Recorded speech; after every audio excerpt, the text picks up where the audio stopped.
Baik, selanjutnya saya akan membahas tentang bab 7, masa kanak-kanak akhir. Yang pertama adalah perkembangan fisik. Pada masa kanak-kanak akhir, pertumbuhan fisik anak cenderung stabil sebelum memasuki masa remaja. Mereka menjadi lebih tinggi, berat badan bertambah, dan mengembangkan keterampilan fisik seperti berlari, melompat, dan berenang. Aktivitas fisik penting untuk mengembangkan keseimbangan tubuh dan koordinasi gerak. 2. Perkembangan kognitif. Anak pada masa ini berada dalam tahap operasi konkret dalam berpikir menurut teori Piaget. Mereka dapat memecahkan masalah konkret dan mengembangkan kemampuan berpikir yang lebih kompleks. Guru dapat menggunakan bahan konkret, alat visual, dan latihan nyata untuk membantu dalam pembelajaran. Selanjutnya, implikasi teori Piaget dalam pembelajaran.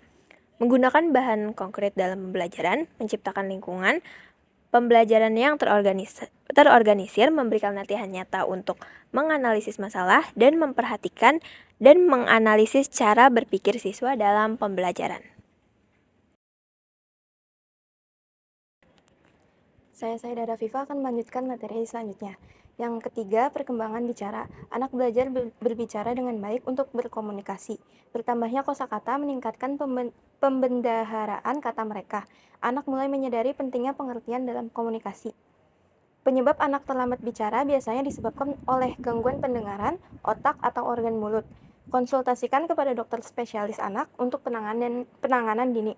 Lalu yang bisa dilakukan oleh orang tua adalah rajin berkomunikasi, membacakan cerita, dan mengenali keterlambatan perkembangan bicara untuk optimalisasi kemampuan anak. Karena orang tua berperan penting dalam perkembangan bicara anak. Lalu yang keenam, kegiatan bermain. Bermain penting untuk perkembangan anak, baik fisik, psikis, maupun sosial. Permainan kelompok dan konstruktif serta olahraga membantu perkembangan anak secara menyeluruh.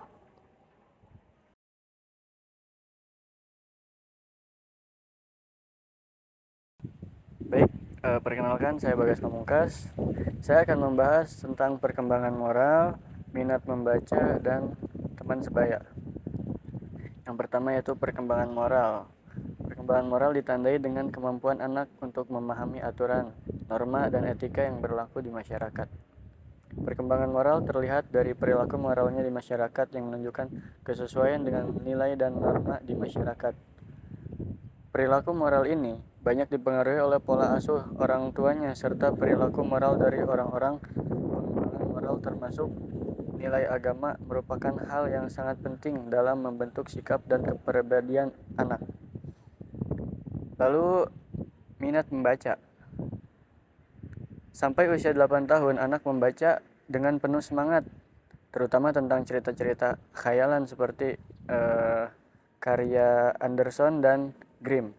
Lalu pada usia 9 tahun, kesenangannya membaca mencapai puncaknya. Lalu pada usia 10-12 tahun, perhatian membaca mencapai puncaknya. Materi baca anak semakin luas. Anak laki-laki menyenangi hal-hal yang sifatnya menggemparkan dan misterius. Anak perempuan menyenangi cerita kehidupan seputar rumah tangga. Lalu teman sebaya.